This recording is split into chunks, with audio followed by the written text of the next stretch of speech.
Hello friends, तो अपना जो लास्ट टॉपिक था वो यहीं पर छूट गया था। ठीक है, वीडियो बंद हो गया था। तो हम इसके बाद हम पढ़ेंगे। इसका जो यूज़ है वो प्रैक्टिकल में है, ये मैं आपको पहले ही बता चुकी हूँ।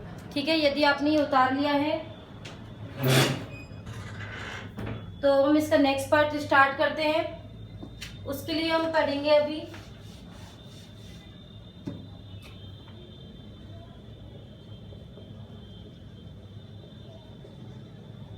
पूर्ण आंतरिक परावर्तन और दूसरा है क्रांतिक कोण। तो सबसे पहले हमें चर्चा करनी है कि क्रांतिक कोण क्या होता है। ठीक है, तो क्रांतिक कोण मैं आपको समझा देती हूं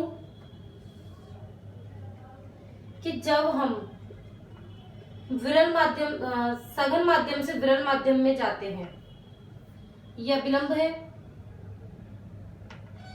ये सघन माध्यम है। तो जब हम सघन माध्यम से विरल माध्यम में जाते हैं तो किरणों का अपवर्तन जैसे होता है वैसे ही होता रहेगा,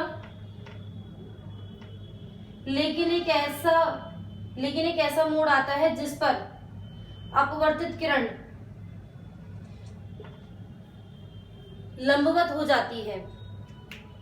ठीक है, क्या है इसका मतलब? अब समझो। देखो कि जब हम सघन माध्यम से विरल माध्यम में जाते हैं तब एक ऐसा कोण आता है जिस पर अपवर्तित किरण 90 डिग्री का कोण बनाती है। तो देखिए 90 डिग्री का कोण बना रही है ना।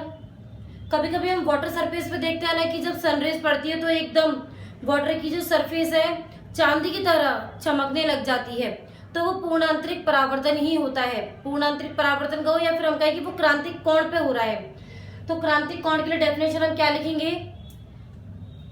आपतन कोण का ऐसा मान, मैं लिखवा रही हूं, आपतन कोण का ऐसा मान, या फिर आप यहां से स्टार्ट कर सकते हैं, पूरी लैंग्वेज यदि लिखना चाहें तो, सघन माध्यम से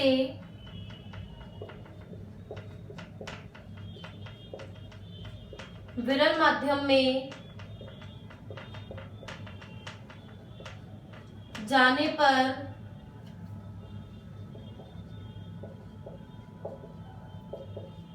आपतन कोण का ऐसा मान जिस पर अपवर्तन कोण का मान 90 डिग्री हो जाता है,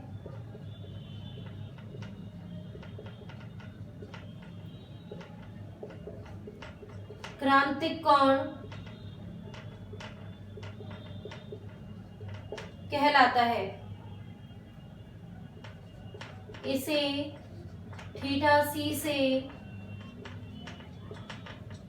व्यक्त करते हैं। तो आप डेफिनेशन उतारने के साथ साथ ये डायग्राम भी बना लीजिए। एक नंबर पे पूछा जाता है ये क्वेश्चन।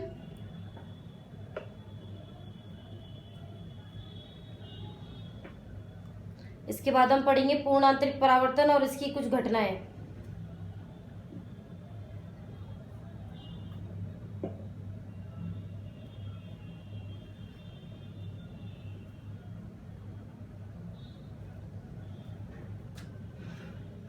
लिख लिया? हेडिंग डाल दीजिए पूर्ण आंतरिक परावर्तन। तो पहले पूर्ण आंतरिक परावर्तन को मैं समझा देती हूं। देखिए, वाटर, यह है क्रांतिक कोण थीटा सी, और ये है इसकी किरण जिसका कोण बन रहा है 90 डिग्री का। जैसे ही हम क्रांतिक कोण से अधिक कोण पर जाएंगे, जैसे ही आपतन कोण का मान क्रांतिक कोण से बड़ा होगा, ये किरण अपनी ही दिशा में वापस लौट आएगी। इसको हम पूर्ण आंतरिक परावर्तन कहते हैं। तो इसकी डेफिनेशन में हम क्या लिखेंगे? जब आपतन कोण का मान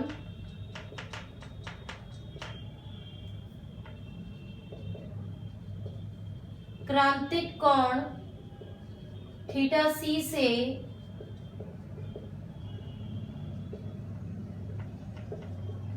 अधिक हो जाता है, तब प्रकाश अपनी दिशा में ही परावर्तित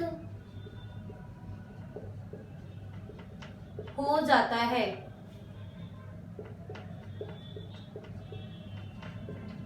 इसे ही पूर्ण आंतरिक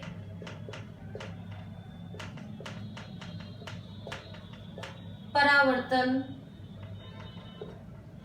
कहते हैं। कंप्लीट कर लीजिए, उतार लीजिए इसको।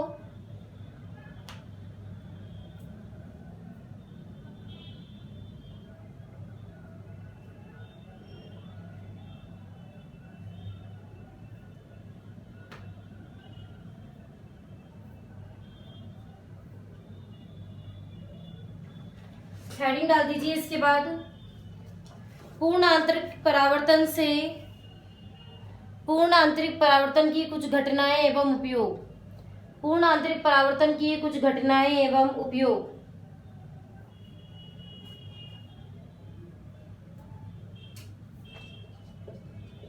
पहले लिखिए मरीचिका। पहली हेडिंग डाल दीजिए मरीचिका। रेगिस्तानी क्षेत्रों में विचरण करने वाले लोगों को गर्मी के दिनों में कुछ दूरी पर जलाशय के समान कुछ दिखाई देता है,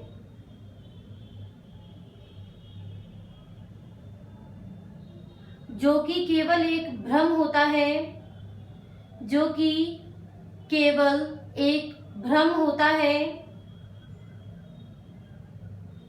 इस दृष्टि भ्रम को ही मरीचिका कहते हैं।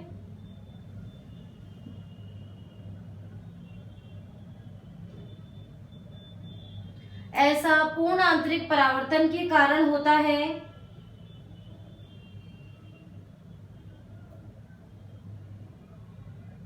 क्योंकि गर्मियों में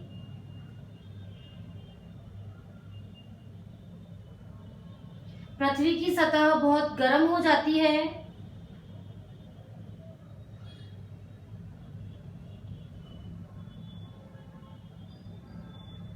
जिससे वहां चलने वाली हवाएं भी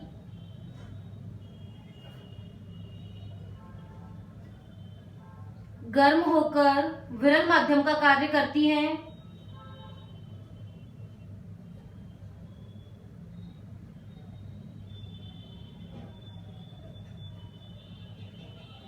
तथा इसका ऊपरी भाग सघन माध्यम की तरह कार्य करता है। सघन माध्यम की तरह कार्य करता है।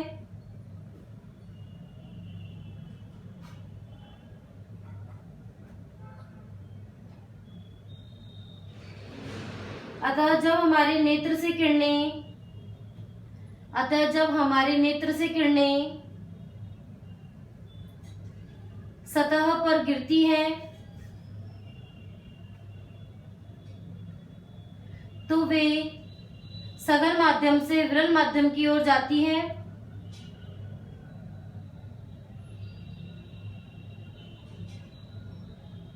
तथा उनका पूर्ण आंतरिक परावर्तन होने की वजह से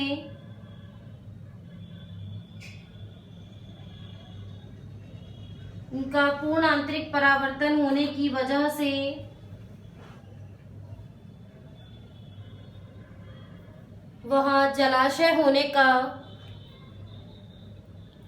भ्रम होता है। बेसिकली क्वेश्चन आपसे ये पूछा जाता है कि मरीचिका होता क्या है।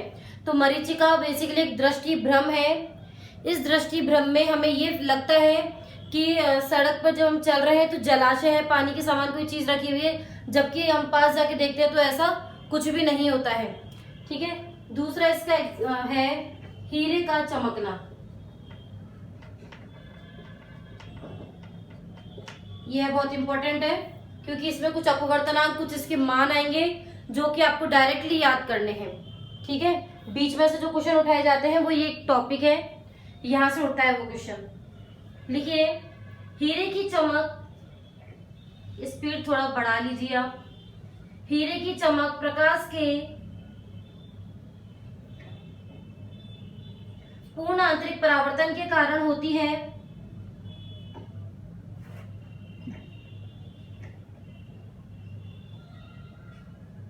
हीरे का अपवर्तनांक बहुत अधिक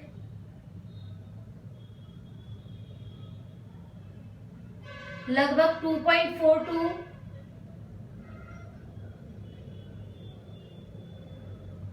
तथा क्रांतिक कोण का मान 24.41 के करीब होता है।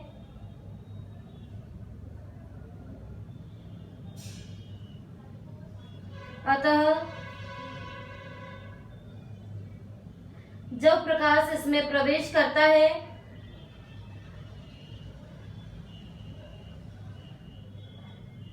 तब इसे इस प्रकार काटा जाता है कि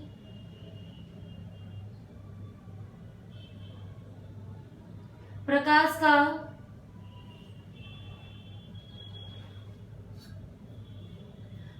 का भिन्न भिन्न परतों से पूर्ण आंतरिक परावर्तन हो,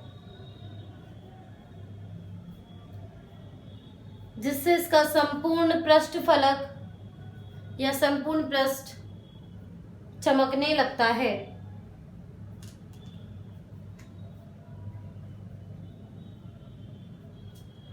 अगली और लास्ट हेडिंग इसकी प्रकाशिक तंतु।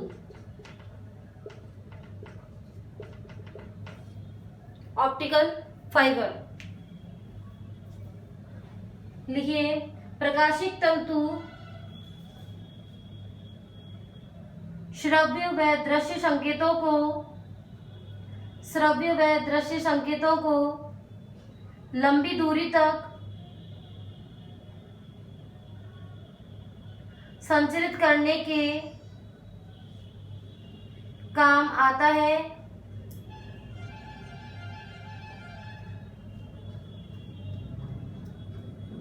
ये मुख्य रूप से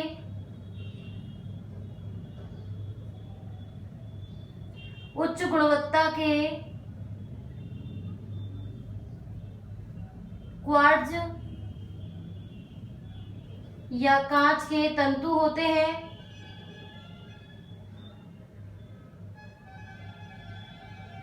प्रकाश तंतु इस प्रकार बनाए जाते हैं कि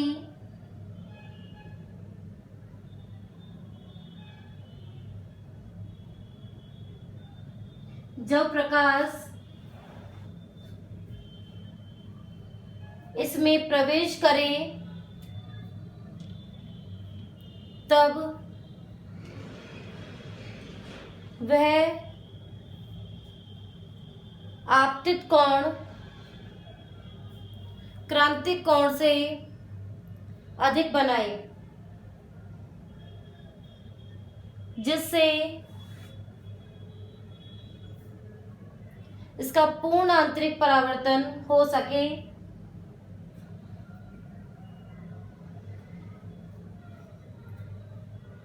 एवं इसे लंबी दूरी तक संचरित किया जा सके।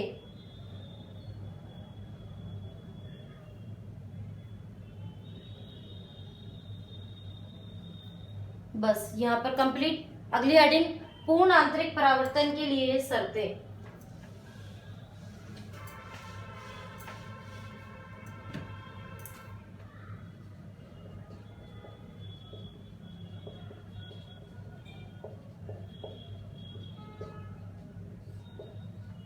पूर्ण आंतरिक परावर्तन के लिए शर्तें। पहली शर्त कौन सी है? पहली शर्त लिखिए, प्रकाश किरण सघन माध्यम से विरल माध्यम में जानी चाहिए। सेकंड, आपतन कोण का मान क्रांतिक कोण से अधिक होना चाहिए।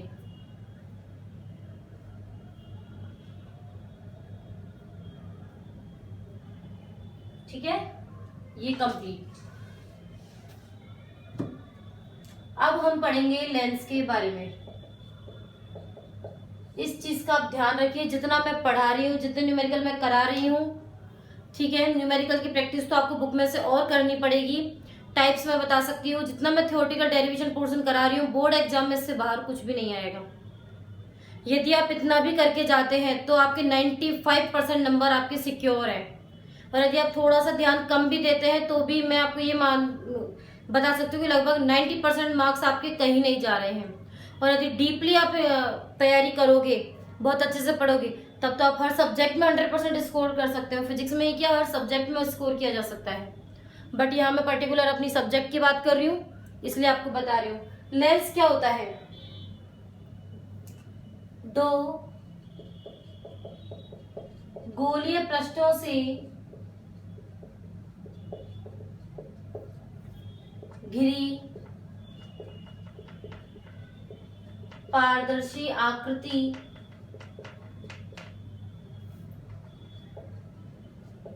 लेंस कहलाती है। उतार लीजिए।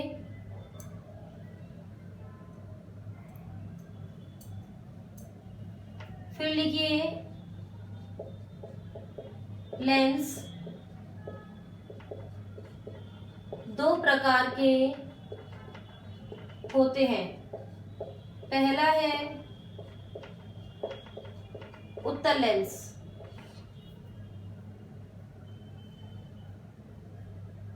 हेडिंग डाल दी, उत्तल लेंस। इसमें लिखिए, उत्तल लेंस का बीच का सिरा मोटा व किनारों का सिरा पतला होता है। उत्तल लेंस से वास्तविक व उल्टे प्रतिबिंब प्राप्त होते हैं।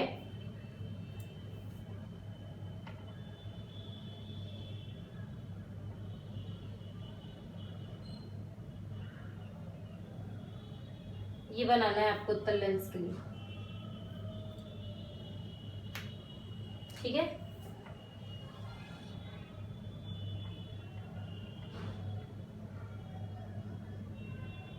लेंस में क्या होता है, दर्पण की तरह नहीं होता है। लेंस में इधर भी फोकस वक्रता केंद्र होते हैं, इधर भी फोकस और वक्रता केंद्र होते हैं। तो उत्तल लेंस की बात करते हैं तो देखिए, यहाँ पर फोकस F1, ये हो गया वक्रता केंद्र C1, यहाँ फोकस होगा F2, यहाँ वक्रता केंद्र होगा C2।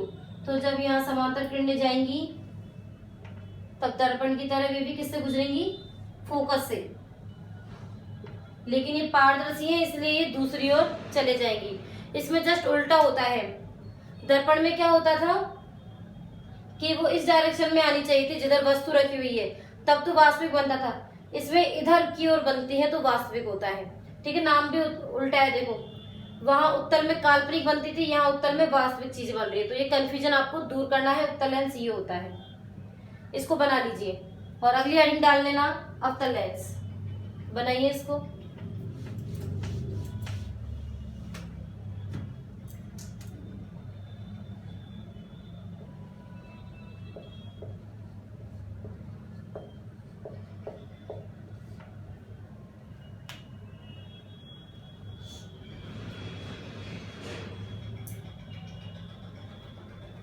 अवतल लेंस किनारों से मोटा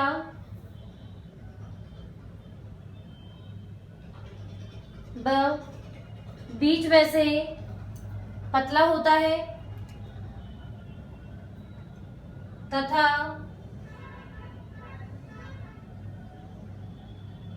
अवतल लेंस से बनने वाले प्रतिबिंब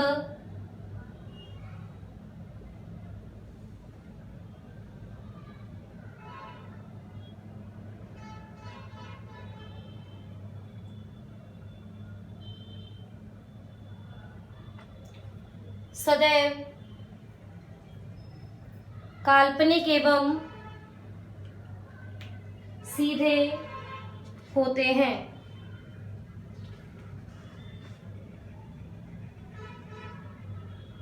काल्पनिक एवं सीधे होते हैं।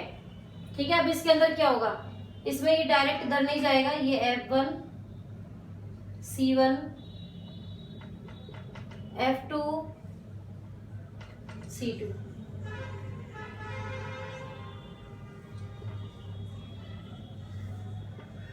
इनको फैलाया जाएगा इस टाइप से और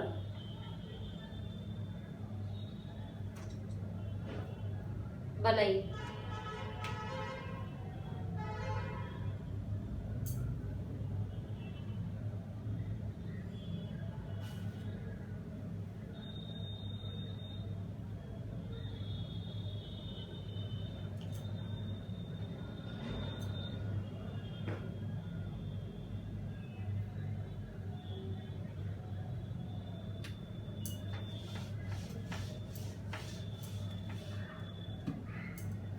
अब हम बात करते हैं मिश्रित लेंस।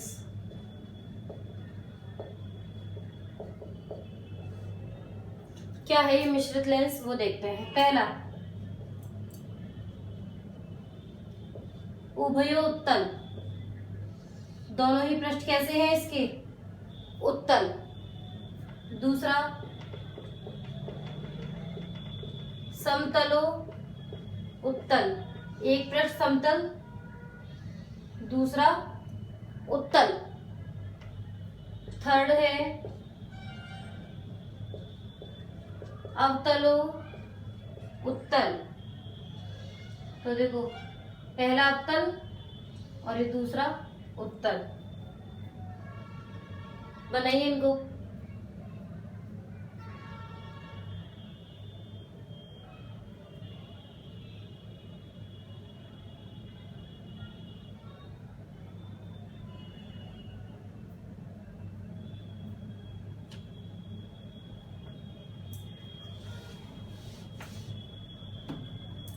फोर्थ,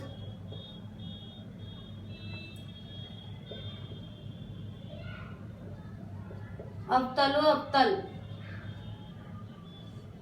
ये भी अवतल और ये भी अवतल। फिर है समतलो अवतल, ये समतल बट ये अवतल। फिर है उत्तलो अवतल,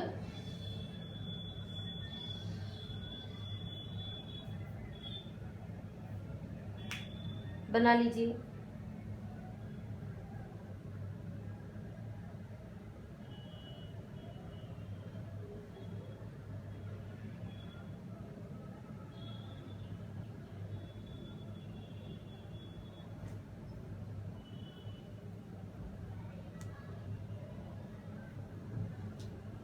हो गया। अब हम लेंस से प्रतिबिंब निर्माण के रूल्स पढ़ेंगे।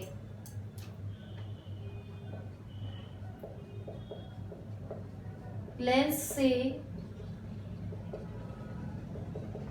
प्रतिबिंब निर्माण के नियम। पहला नियम,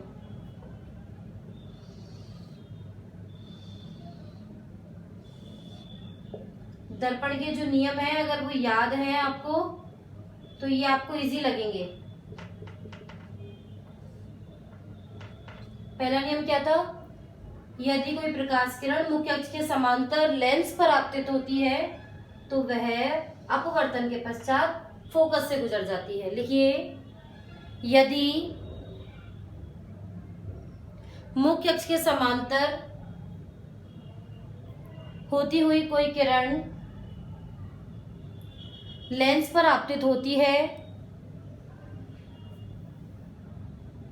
तो वह अपवर्तन के पश्चात फोकस से होकर गुजर जाती है। फोकस से होकर गुजर जाती है।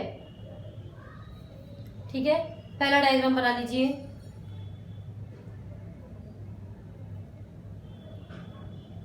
अब मैं तीनों एक में ही बनाऊंगी, आप भी तीनों एक में बना सकते हो, कोई प्रॉब्लम नहीं है। ठीक है, दूसरा रूल क्या है? जब कोई किरण फोकस से होती हुई लेंस पर आपतित होती है तो वह अपवर्तन के पश्चात फोकस से गुजर जाती है। तो लिखिए, जब कोई प्रकाश किरण मुख्य फोकस से होती हुई लेंस पर आपतित होती है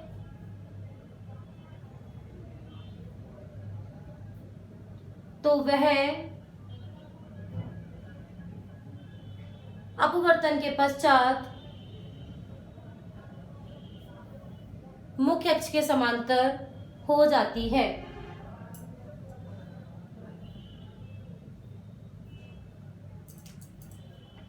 डायग्राम बना लीजिए। थर्ड लिखिए।